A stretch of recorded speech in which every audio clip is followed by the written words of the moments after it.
వీక్షించడానికి వచ్చిన జనాలకు విజ్ఞప్తి. అమ్మ, అక్క, చెల్లి, పెళ్ళాం పదాలు యూజ్ చేయకుండా తెలుగులో ఉన్న అన్ని బూతులు ఈ వీడియోలో వాడడం జరిగింది. అయినా కూడా వినాలనుకునే వాళ్ళు ఇయర్ ఫోన్స్ పెట్టుకోండి, వినకూడదు అనుకునే వాళ్ళు ఇక్కడితో ఆపేయండి. హాయ్ ఫ్రెండ్స్, అందరూ ఎలా ఉన్నారు?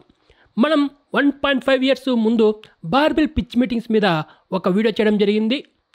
వాడికి సినిమాలు చూడడం రాదు, బిర్యానీలో పిజ్జా ఫ్లేవర్ లేదేంది అని చెప్పి ఫీల్ అయిపోతూ ఉంటాడు.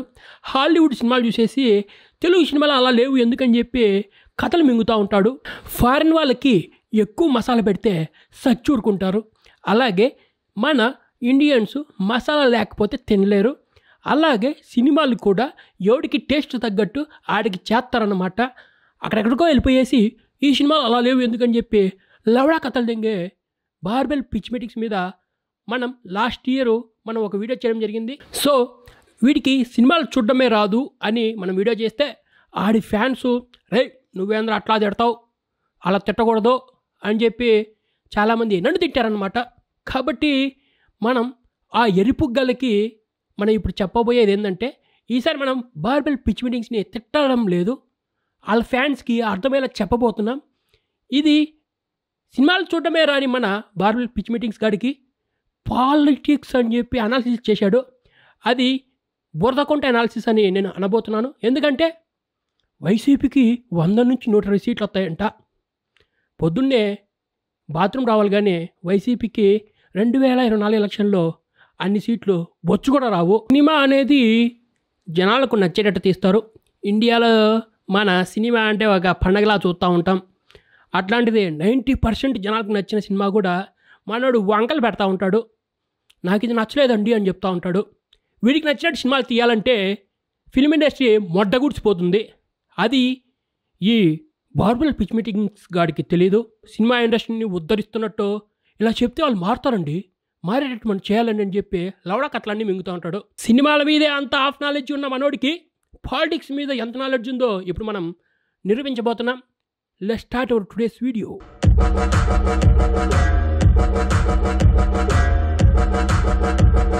నాకు ఆంధ్ర సైడ్ చుట్టాలి. ఇండియా వచ్చి ఆల్మోస్ట్ 8 years అవుతున్నట్టుంది. మళ్ళీ ఎప్పుడు వస్తా నాకు తెలియదు. సో ఎవరొచ్చినా ఎవరు రాపే నాకు అంత ఫరక్ పడదు. At the same time ground reality జనాలు ఏమనుకుంటున్నారు అనేది కూడా నాకు తెలియదు. వీడిది ఆంధ్ర కాదు, వీడికి జనాల అభిప్రాయాలు తెలీదు.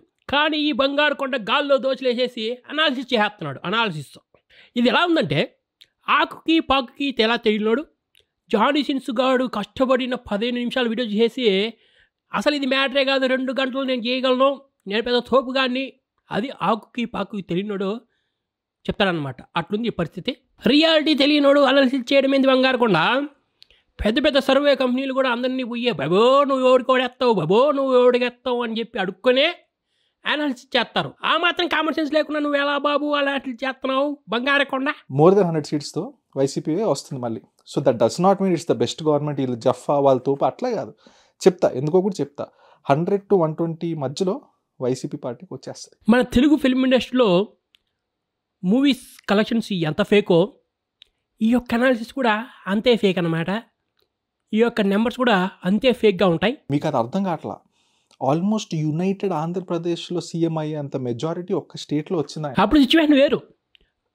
అప్పుడు సిచ్యువేషన్ ఎలా ఉందంటే, కుళ్ళిపోయిన చికెన్ తినేసి మరుసటి రోజు టాయిలెట్కి 10 సార్లు పోయినట్టు ఉండిందన్నమాట సిచ్యువేషను. కాబట్టి గుద్దిపాడు దింగారు ఓట్లు. ఈసారి అలా జరగదు. ఒక్కసారి మోసపోయి ఓటెత్తే ఎరుపూకులు అంటారు, రెండోసారి కూడా మోసపోయి ఓట్లు ఎత్తే కొండెరుపూకులు అవుతారు. మా ఆంధ్ర జనాలు కొండెరుపూకులు కాదు, కొత్త బాలు కొట్టే జనాలు అనమాట. నెక్స్ట్ టైం నువ్వు చూస్తావు రియాక్షన్ ఎలా ఉంటుందో నువ్వు చూస్తావు. వైసీపీకి 100 నుంచి 120 సీట్లు రావు, రానివ్వము అని చెప్పి జనసేన, టీడీపీ ఓటర్సు జనాలు కూడా అనుకుంటున్నారు. ఆ జనాల్లో నేను కూడా అక్కడిని చేయొచ్చు. 0.4% డిఫరెన్స్ అండి అంతే. సో టీడీపీకి ఎన్ని ఓట్లు వచ్చినాయో వైసీపీకి ఎన్ని ఓట్లు వచ్చినాయో 0.4% డిఫరెన్స్. నేను ఫస్ట్లోనే చెప్పా, ఈ బంగారు కొండకి సినిమాలు చూడడమే రాదు, ఇంకా పాలిటిక్స్ రివ్యూలు ఏం చేస్తారు వీడు అని. 2014 ఎలక్షన్లో పవన్ కళ్యాణ్ ఒక్కడే టీడీపీకి సపోర్ట్ చేసి చిరంజీవి, నాగబాబు స్టేట్మెంట్ ఇచ్చారనమాట. నాగబాబు చేసి మేము మా అన్నయ్య చిరంజీవి పార్టీ కాంగ్రెస్కి మాత్రమే సపోర్ట్ చేస్తున్నాము, మిగతా దేనికి సపోర్ట్ చేయట్లేదని చెప్పి స్టేట్మెంట్ ఇచ్చారు. నీకు తెలియదు ఇంకోటి ఏంటంటే, ఆ 4 జిల్లాల్లో ఒక్కో జిల్లాకి ఒక్కొక్క కాపు నేత ఉన్నారనమాట. వాళ్ళలో వాళ్ళే వెన్నుపోటు పొడుచుకుంటూ ఉంటారు. అది వాళ్ళ ప్రాబ్లం ఏమో నాకు అర్థం కాదనమాట. కాబట్టి పవన్ కళ్యాణ్ ఒకటి చెప్తే అందరూ ఓటు గుద్దేయలేదన్నమాట 2014లో. అది నువ్వు తెలుసుకోవాలి. తెలుసుకోకుండా ఏదేదో మాట్లాడకూడదు. సో టీడీపీకి ఎన్ని ఓట్లు వచ్చినాయో వైసీపీకి ఎన్ని ఓట్లు వచ్చినాయో 0.4% డిఫరెన్స్. 0.4% అంటమైంది నువ్వు. టీడీపీ బీజేపీ కలిసి కదా పోటీ చేసింది. అట్లాంటప్పుడు టీడీపీ బీజేపీ కలిసిన ఓట్లు నువ్వు కదా పర్సెంటేజ్ నువ్వు చెప్పాలి. అది చెప్పకుండా బీజేపీని పక్కన పెడతామైంది. అంటే టీడీపీ వాళ్ళు బీజేపీకి ఓట్లు వెళ్ళలేదంటావా ఏంది? అసలు టీడీపీ లేకుండా బీజేపీ ఒక్క సీటైనా ఆంధ్రప్రదేశ్లో గెలుస్తుంది అనుకుంటున్నావా ఏంది నువ్వు? ఏంద్రా ఈ అనాలిసిస్? బంగారకొండ ఏం అనాలిసిస్ ఇది? బార్బెల్ పిచ్ మీటింగ్స్ అనేటోడి ఈ పాలిటిక్స్ అనాలిసిస్ ఒక అజ్ఞానంతో కూడుకున్నది. ఈ 2014 ఎలక్షన్లో 0.4 అన్నవాడు 2019 ఎలక్షన్లో ఆ రేంజ్లో ఒక్కానించడం లేదు. ఎందుకంటే అక్కడ పెద్ద బొక్క ఉంది. ఆ బొక్క గురించి కూడా ఇప్పుడు మనం మాట్లాడదాం. And that we've seen. ఎందుకంటే ఇప్పుడు మీరు తెలంగాణలో చూస్తే కూడా కేసీఆర్ 2 times వచ్చారు, మోడీ గారు 2 times వచ్చారు. అలానే అప్పట్లో కాంగ్రెస్ కూడా సెంటర్లో 2 times వచ్చింది, వైఎస్ఆర్ గవర్నమెంట్ కూడా 2 times వచ్చింది. అట్ ద సేమ్ టైం ఇక్కడ కూడా అంత తోపు గవర్నెన్స్ లేకపోయినా, చెప్పిన ప్రామిసెస్ చేయట్లేదు అనట్లేదు, బట్ చేయకపోయినా కూడా ఆలోచించండి రేషనల్గా. ఇప్పుడు నాకు ఒక రోజు 2 సార్లు వచ్చింది, మరుసటి రోజు 2 సార్లు వచ్చింది, అలా అని చెప్పి ప్రతిరోజు 2 సార్లు వస్తుందా? అదేదో సిచ్యువేషన్స్ బట్టి ఒకరోజు 2 సార్లు వచ్చింది, అంతేగాని ప్రతిసారి 2 సార్లు వస్తుందని ఏదో కామెంట్ చేయకూడదు. ఇప్పుడు 2009లో కాంగ్రెస్ గవర్నమెంట్ రావడానికి రీజన్ ఏంటంటే చిరంజీవి కూడా ఎన్నికల్లో పోటీ చేశాడు కాబట్టి, టీడీపీకి బొక్కబడింది కాబట్టి కాంగ్రెస్ వచ్చింది. కానీ లేకపోతే కాంగ్రెస్ రాదు 2009లో. 2018 ఎలక్షన్లో తెలంగాణలో గట్టి అపోజిషన్ లేదు కాబట్టి మళ్ళీ టీఆర్ఎస్ వచ్చింది, కానీ లేకపోతే బొక్క కూడా రాదు. అదిగాక టీఆర్ఎస్లో ఉన్నటువంటి టీడీపీ వాళ్ళు, కాంగ్రెస్ వాళ్ళు అందరినీ లాగేసుకున్నారు కాబట్టి టీఆర్ఎస్ రాగలిగింది. ఈసారి అలా జరగలేదు. అంటే సిచ్యువేషన్స్ గురించి మాట్లాడకుండా అప్పుడు 2 సార్లు వచ్చింది, ఇప్పుడు 2 సార్లు వచ్చింది, ఇప్పుడు కూడా 3వ సారి కూడా 2 సార్లు వస్తుందని చెప్పి ఏదో కామెంట్ చేయకూడదు. అన్ని అనాలిసిస్ అనరు, ఎరిపోతానమంటారు. సో సిబిఎన్ గారు బేసిక్గా ఏం చేశారంటే క్యాపిటల్ ఫిక్స్ అయ్యారు, పిచ్చెక్కిస్తా అంటున్నారు. సో ఇప్పుడు ఆ పాయింట్ చెప్పలేకపోతున్నారు. నేనైతే చూడలేదు, కొన్ని స్పీచెస్ అయితే విన్నాను, ఆయన విన్నాను, లొకేషన్ విన్నాను. అమరావతి చూడండి, ఏం చేస్తామో చూడండి, అలా చేస్తాం స్టేట్ని అని చెప్పగలుగుతున్నారు కాన్ఫిడెంట్గా? చెప్పలేకపోతున్నారు. అది కాదు బంగారకొండ. పిల్లోడు పుట్టిన వెంటనే కాళ్ళ సందులో చూసి బాబా పాపా అని చెప్పేస్తారు. టీడీపీ జనసేన చాలా క్లారిటీతో ఉన్నారు, ఏంటి అమరావతి రాజధాని అని చెప్పి. అంతేగాని జగన్లాగా లాస్ట్ టైం ఎలక్షన్ల ముందు నేను అమరావతిని రాజధానిగానే అనుకుంటున్నాను, మేము ఇక్కడే రాజధాని పెడతాము, ఇంకెక్కడా పెట్టమని చెప్పి ఓట్లలో నాకౌట్ అయ్యింది అని చెప్పి అడుక్కు తిని గెలిచిన వెంటనే మేము 3 రాజధానులు పెట్టబోతున్నాం, ఏమి పిక్కుంటారో పిక్కోండి అని చెప్పి కథలు ఎవరు మింగలేదన్నమాట. ఇక్కడ చంద్రబాబు అండ్ పవన్ కళ్యాణ్ మగాళ్ళలాగా హీ అండ్ ఇజ్లాగే మేము అమరావతి రాజధాని అని చెప్పి క్లారిటీ ఇచ్చారు.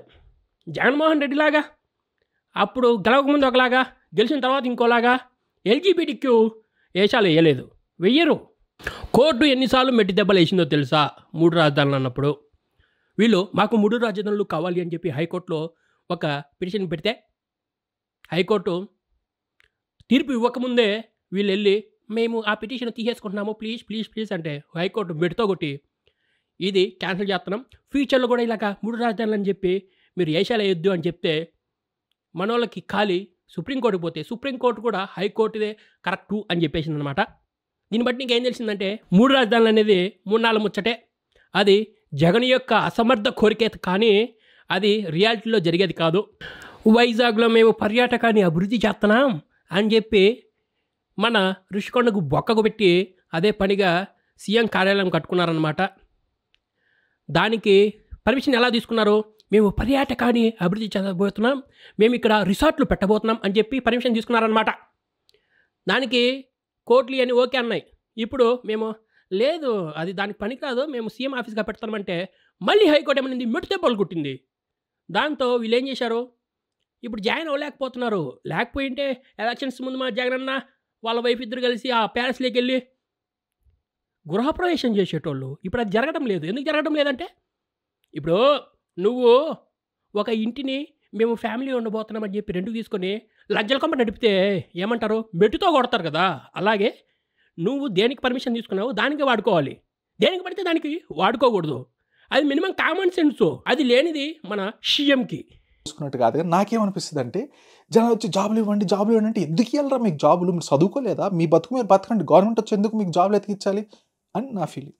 ప్రజల చేత ప్రజల కొరకు ప్రజలే ఎన్నుకోబడే ప్రభుత్వాన్ని ప్రజాస్వామ్యం అంటారని చెప్పి మన అబ్రహం లింకన్ చెప్పాడనమాట.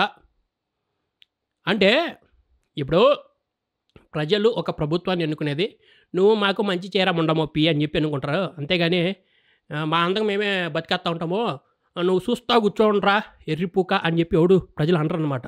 ఇది ప్రజాస్వామ్యం. నెంబర్ 1, ఉద్యోగాలు రావాలంటే మంచిగా చదువుకోవాలి. మంచిగా చదువుకోవాలంటే మంచి స్కూళ్ళు కాలేజీలు ఉండాలి.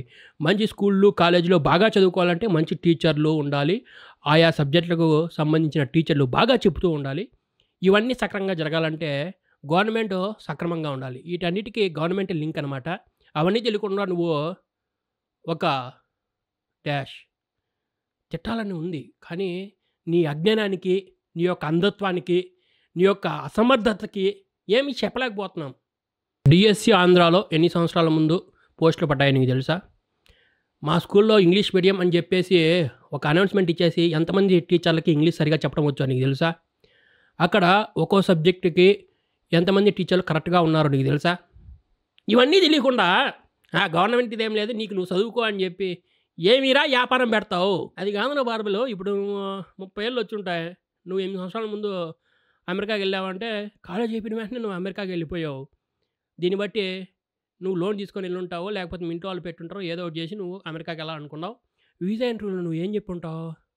నేను చదువుకునేదానికి మాత్రమే పోతున్నా, చదువు అయిపోయిన వెంటనే ఇండియాకి వచ్చేస్తా అంటేనే నీకు వీసా ఇచ్చారు. కానీ నేను ఇక్కడే ఉంటాను అమెరికాలో అని చెప్పింటే నీకు బొచ్చు కూడా ఇచ్చేవాళ్ళు కాదు వీసా.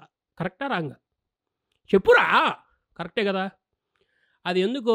అది పెట్టింది ఎవరు? గవర్నమెంటే కదా. ఎందుకు పెట్టింది గవర్నమెంట్ అట్ట?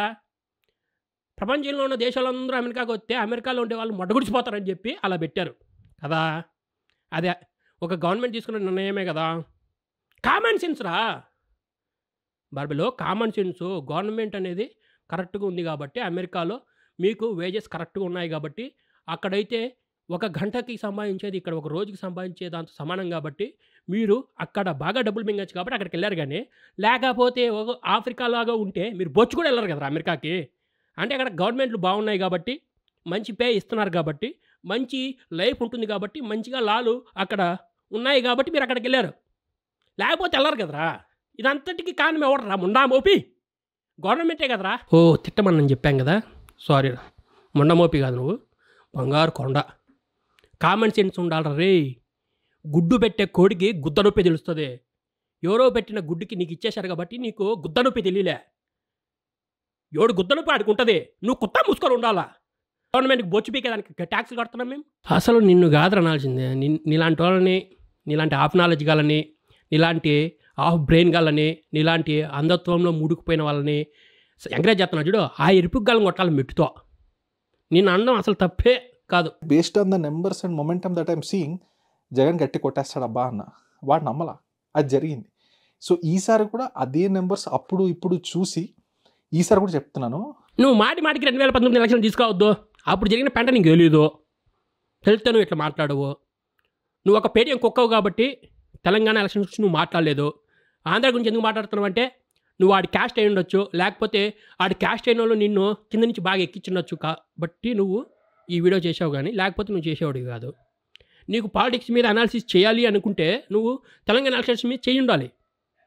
నీ రాష్ట్రం కాదు, నీ రాష్ట్రం మీద నీకు అంత ప్రీతి ప్రాయం ఉండింటే నువ్వు, లేకపోతే ఒక అనాలిసిస్ చేయాలనుకుంటే తెలంగాణ మీద నువ్వు చేసేవాడివి. కానీ అక్కడ చేయలేదు. ఇక్కడ ఎందుకు చేస్తున్నావు అంటే మా రెడ్డిగాడు ఉండాలి, లేకపోతే మా మతం మారిన వాడు ఉండాలి అని చెప్పి మీరు ఎందుకురా రాష్ట్రాన్ని మడుగుడిపిస్తామనుకుంటున్నారు?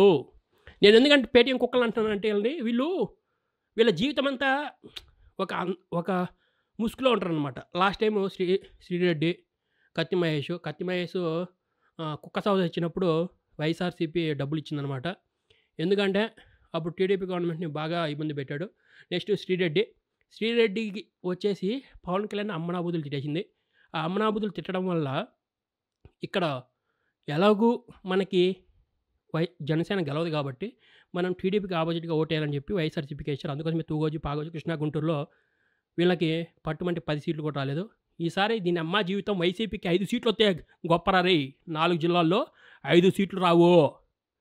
మెట్టుతో సరుతారా శ్రీరెడ్డి చేసిన పెంట వల్ల. ఇప్పుడు వాళ్ళిద్దరికి గొడవ పెట్టేశారనమాట. ఏంది పవన్ కళ్యాణ్ ఏమనుకున్నాడు, మీరు ఒక ముసుగులో చేస్తారు, గుద్దలో దమ్ముంటే డైరెక్ట్గా రావాలి. ఇప్పుడు నేను టీడీపీ జనసేన అలయన్స్కి సపోర్ట్ చేస్తున్నా, ఇంకొందరు వైసీపీకి సపోర్ట్ చేస్తారు. సపోర్ట్ చేసినట్టుగా రావాలి, కొత్తలో దమ్మున్న వాళ్ళు రావాలి. అలా రారు. ఇప్పుడు రీసెంట్గా హరిరామ్ జోగయ్య అంట, కాపు నేత అంట. మొన్నటి వరకు నేను పవన్ కళ్యాణ్కి ఒక మార్గదర్శకంగా ఉంటాను, అది చేస్తాను ఇది చేస్తాను అని చెప్పి లాస్ట్లో నిన్న ఎప్పుడైతే హరిరామ జోగయ్య మాట పవన్ కళ్యాణ్ నినలేదో మరుసటి రోజు వాళ్ళ కొడుకు వచ్చి వైసీపీలో జాయిన్ అయ్యాడు. అమ్మ ఇంత ఎందుకురా మీ బతుకు. ఓకే, వదిలేసి 2019 ఎలక్షన్లో జగన్మోహన్ రెడ్డి గెలవడానికి రీజన్స్ ఏంటి?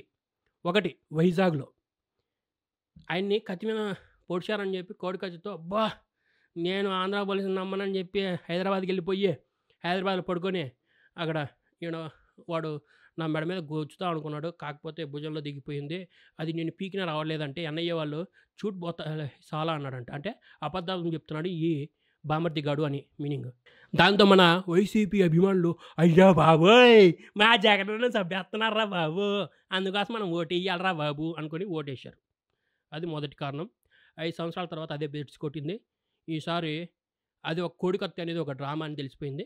నెక్స్ట్ హూ కిల్డ్ బాబాయ్, అది కరెక్ట్గా ఎలక్షన్స్ ముందే జరిగింది. ఎలక్షన్స్ ముందే జరగడం వల్ల వీళ్ళందరూ ఏమనుకున్నారు, రాయలసీమలో ఉండే వాళ్ళందరూ ఒరే వాళ్ళ బాబాయిని చంపేశాడు చంద్రబాబు నాయుడు ఇదంతా చేశాడు అనుకుని నమ్మేశారు జనాలు నమ్మి రాయలసీమలో 52 సీట్లు కానీ 49 సీట్లు గుద్ది బారిదొబ్బారు ఓట్లు.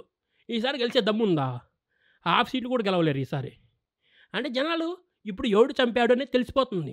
అవినాష్ చంపాడని తెలిసిపోతుంది, వాళ్ళ నాన్న జైల్లో చుప్పకూడదు తింటున్నాడు, ఎవడు చంపాడో తెలుస్తుంది. వాళ్ళ చెల్లెళ్ళే డైరెక్ట్గా వచ్చేసి మా అన్నకు ఓటు వేయద్దు అంటుంది. పరిస్థితి ఏమైపోయింది? దేనికి కూడా 110 నుంచి 120 సీట్లు వస్తాయంట, బొచ్చొస్తాయి. ఇప్పుడు సునీతమ్మ వచ్చేసి మా అన్నకు ఓటు వేయద్దు అని చెప్తుంది. రేపొద్దున పులివెందుల్లో మా షర్మిలక్క కానీ నిలబడింది అనుకో ఎమ్మెల్యేగా, అప్పుడు ఉంటుందిరా, మామూలుగా ఉండదు. మా జగనన్నకే డోకా లేదు అక్కడ, ఏమవుతుందో చెప్పలేం. అలాంటిది పరిస్థితి. వచ్చేస్తుందంట 100 నుంచి 120 సీట్లు. అనాలిసిస్ నా బొచ్చు. సరే, వచ్చినోడు గమ్మునున్నాడా? జగన్మోహన్ రెడ్డి 151 సీట్లు కొట్టి వచ్చి ఏం చేశాడు? నేను అప్పుడు ఏదో తప్పు చెప్పేశాను, కానీ మనకి బీజేపీకి ఎక్కువ సీట్లు వచ్చేసినాయి కాబట్టి మాకు శాత కాదు, నేను మెడలు అంచలేను. మీరేమో సీట్లు ఇచ్చేసినారు 22 ఎంపీ సీట్లు, కాకపోతే నేను బీజేపీ మెడలు అంచలేను కానీ కాలు మొక్కుతా, స్పెషల్ స్టేటస్ మీద నేను పోరాటం చేయలేనని చెప్పేశాడు. First wicket down. ఆఖరికి వైజాగ్ స్పెషల్ జోన్ అన్నా ఇస్తారు అని చెప్పుకుంటే ఆ జోన్ కూడా లేకుండా దానికి 50 ఎకరాలు ఎంత ఇవ్వాలంట, ఆ ఎకరాలు స్థలాన్ని కూడా ఇవ్వలేకపోయారు మన యొక్క YCP government. First wicket down, రెండో వికెట్ డౌను. తర్వాత పోలవరం గురించి మాట్లాడుతా అంటే 2020 ఎండ్ కల్లా మేము పూర్తి చేస్తామన్నాడు. ఎవరు? మన మినిస్టర్. ఇప్పుడు ఆ మినిస్టర్కే దిక్కు లేక 3 జిల్లాలు అవతల పడ్డాడు. ఓడిపోతాడు, ఓడిస్తారు జనాలు, ఓట్లు లేరు ఈసారి. 3వ వికెట్ డౌన్ అన్నమాట. తర్వాత నేను విన్ అయిన వెంటనే మద్యపాన నిషేధం చేస్తా అన్నాడు. మామూలు మందు అంతా బ్యాన్ చేసి పారదొబ్బి ఒక దరిద్రమైన మందుని జనాల చేత తాపిస్తున్నారు. ఈసారి తాగుబోతులు అందరూ ఊరుకుంటున్నారు అనుకున్నావా ఏందే? ఓట్లు వేస్తారనుకున్నావా ఏందే? వాళ్ళందరూ ఎరుపుగ్గాలనుకుంటున్నావా ఏంది? 100 రూపాయల మందిని 300 పెట్టి తాగుతారు అనుకుంటున్నావా ఏంది? ఏం అనాలిసిస్ ఇదే? నెక్స్ట్ 4 వికెట్లు డౌన్ అయ్యాయి. 5వ వికెట్ ఏంటంటే ఇసుక దందా. ఆ ఇసుక దందా వల్ల ఏం చేస్తున్నాడో తెలీదు, ఎలా చేస్తున్నాడో తెలీదు. ఇసుక మొత్తం రేట్లు పెరిగిపోయాయి, భవన నిర్మాణము అంధకారం అయిపోయింది, అందులో పనిచేసే కూలీలకి పని దొరకట్లే, రియల్ ఎస్టేట్ పడిపోయింది. రియల్ ఎస్టేట్ వాళ్ళు ఓట్లు ఎత్తారనుకున్నావు ఏంది? ఓట్లు వెయ్యర్రా, నీకు తెలీదు.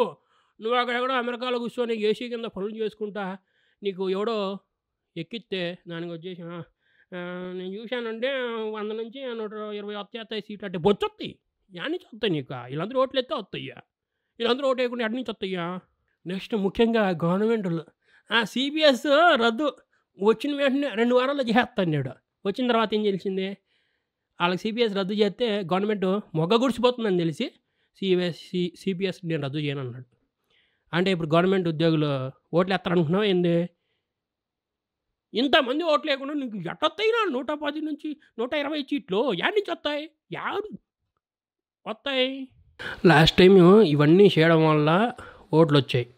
అంతేకాకుండా టీడీపీ జనసేన 2 విడిగా పోటీ చేయడం వల్ల 43 సీట్లు, ఆంధ్రాలో 2 సీట్లు, రాయలసీమలో దెబ్బతిన్నాయి. అంటే దాదాపు 45 సీట్లు. వీళ్ళిద్దరూ కలిసి పోటీ చేస్తే 45 సీట్లు వచ్చేటి. కాకపోతే లాస్ట్ టైమే రాలే. అట్లాంటిది మన జగనన్న ఈ రేంజ్ పోటుగాడని తెలిసిన తర్వాత ఎవడన్నా బుద్ధునోడు ఓటేస్తారనుకుంటున్నావా? లాస్ట్ టైం జరిగిన ఎమ్మెల్సీ ఎలక్షన్లో ఓటు ప్రకారం ఎమ్మెల్సీని ఎలక్ట్ చేసుకునే సిచ్యువేషన్లో అన్ని టీడీపీనే గెలిచింది. అంటే చదువుకున్న వాళ్ళందరూ గుద్దేది టీడీపీ జనసేనకే. లాస్ట్ టైంలో జరగదు ఈసారి ఎలక్షన్. ఈసారి ఎలక్షన్లో ఎటా ఉండబోతుందంటే తూగోజీ, పాగోజీ, కృష్ణా, గుంటూరులో 95% సీట్లు, అంటే ఒక 3-4 సీట్లు తప్పితే అన్ని సీట్లు టీడీపీ జనసేన వస్తున్నాయి. ఇప్పుడు వీళ్ళు ప్రకటించిన 118 సీట్లు చాలు 88 సీట్లు కొట్టేదానికి. మీకు తెలియట్లేదు. అది కాదురా, ఇప్పుడు రాజశేఖర రెడ్డి అంటే ఎంత గ్రేట్ అంటే నార్మల్గా నమ్మి వచ్చిన శత్రువుని కూడా ఆదుకునేటోడు అనే ఒక పేరు ఉంది రాజశేఖర రెడ్డికి. అది మనం బాలకృష్ణ కేసులో చూసామన్నమాట. ఆ యొక్క కేసు గురించి ఓషన్ అనాలిసిస్ చేస్తే రాజశేఖర రెడ్డి ఎలా చేశాడు అనేది ఒక ఇదన్నమాట. దానికి ఒకటమ్మ జీవితం సొంత బాబాయిని ఒక పనోడి దగ్గర అది గొడ్డలతో నరికించి చెప్పాల్సినంత కసేంద్రా నాకు అర్థం కాక అడుగుతున్నా. ఏంది ఒక్క సీటు కోసమో? సో ఈసారి టీడీపీ జనసేన అలయన్స్లో గవర్నమెంట్ ఫామ్ అయిపోతుంది. టీడీపీ జనసేన అండ్ మన ఆంధ్రప్రదేశ్లో ఆంధ్ర మొత్తం కృష్ణా, గుంటూరు, తూగోజీ, పాగోజీ 4 జిల్లాలు రప్పాడించబోతున్నాయి. ఇంకా మిగతా వాటిల్లో ఒక 80% సీట్లు వస్తాయి. ఇంకా రాయలసీమలో జనసేన అంత స్ట్రాంగ్గా లేదు కాబట్టి 50% సీట్లు, అంటే లాస్ట్ టైము 49 సీట్లు వైసీపీకి వచ్చాయి, 3 సీట్లు టీడీపీకి వచ్చాయి. కాబట్టి 52 సీట్లలో మినిమం 26 సీట్లు కొట్టబోతున్నారనమాట. ఈ మిగతా 26 అనేది జస్ట్ ఇది బోనస్ మాత్రమే. ఆంధ్రాలో ఉన్నటువంటి అన్ని సీట్లతోనే జస్ట్ మనోళ్ళు గవర్నమెంట్ ఫామ్ చేయబోతున్నారు. ఈసారి ఎన్ని ముష్టి ప్రయత్నాలు చేసినా వైసీపీ గవర్నమెంట్ రాదు. నేను ఇంకోసారి చెప్తున్నా, ఆంధ్ర అంటే మన ఉమ్మడి జిల్లాల్లో ఉన్నటువంటి 9 జిల్లాలు శ్రీకాకుళం, విజయనగరం, విశాఖపట్నం, తూగోజీ, పాగోజీ, కృష్ణా, గుంటూరు, ప్రకాశం, నెల్లూరు, ఈ 9 జిల్లాల్లోనే ఈ 9 జిల్లాల్లో ఉన్నటువంటి ఎమ్మెల్యే సీట్లతోనే మనోళ్ళు గవర్నమెంట్ ఫామ్ చేసేస్తారు. రాయలసీమ సీట్లు కూడా అవసరం లేకుండానే ఫామ్ చేసేస్తారు. రాయలసీమ సీట్లు బోనస్సు. అది నేను మీకు చెప్పబోతున్నాను అనమాట. లాస్ట్ టైం వైసీపీ వాళ్ళు కుక్క నిలబెట్టినా గెలుస్తారు అనే పరిస్థితి అనమాట. ఈసారి అటువంటి పరిస్థితి లేదు. టీడీపీ జనసేన పార్టీలో సీట్లు వచ్చిన వాళ్ళు సంబరాలు జరుపుకుంటున్నారు. అది ఎప్పుడు జరుగుతుందంటే ఖచ్చితంగా గెలుస్తామనే టైంలోనే జరుగుతుంది. వలసలు ఏ పార్టీలోకి ఎక్కువ పోతున్నాయంటే ఆ పార్టీనే గెలుస్తుంది అనమాట. ఇది ట్రెండు. ఇటువంటి ట్రెండ్లు మీరు ప్రతిసారి ఎలక్షన్లు ఫాలో అయితే తెలుస్తుంది. మనోడు బార్బెల్ పిచ్ మీటింగ్స్ అనేటోడు సినిమాలే సరిగా చూడ్డు, వాళ్ళు పాలిటిక్స్ అంట బొచ్చులు. సబ్స్క్రైబర్స్ ఉన్నారని చెప్పి లోడాలు అనాలిసిస్లు అన్నీ చేయొద్దు. మళ్ళా నన్ను ఇక్కడికి వచ్చేసి చాలామంది చాలా బ్యాడ్గా చేస్తున్నారు, ఇలా చేస్తున్నారు, అలా చేస్తున్నారు అంటే నా అన్వేషణ అనేటోడు జస్ట్ ఇలా చేస్తే ప్రభుత్వాలు నాశనం అయిపోతాయి, ఒక గవర్నమెంట్లోని దరిద్రమైన పాలసీల వల్ల రాష్ట్రాలే నాశనం అయిపోతాయి అని చెప్తే అని ఎంతలా తిట్టారంటే నార్మల్గా తిట్టలే, పెద్ద పెద్ద ఛానల్లోనే నిన్ను సో మనం పెంటలోకి దిగకూడదు. పెంటలోకి దిగిన తర్వాత నాకు పెంట అనుకుంటుందంటే ఎవడేం చేయలేడు. అదనమాట మ్యాటర్. నెక్స్ట్ వీడియో పూల సొక్కా మీద ఉండబోతుంది. సో ఈ వీడియో నచ్చితే లైక్ చేయండి. నెక్స్ట్ వీడియో కోసం వెయిట్ చేయండి. So please subscribe channel. Thanks for watching.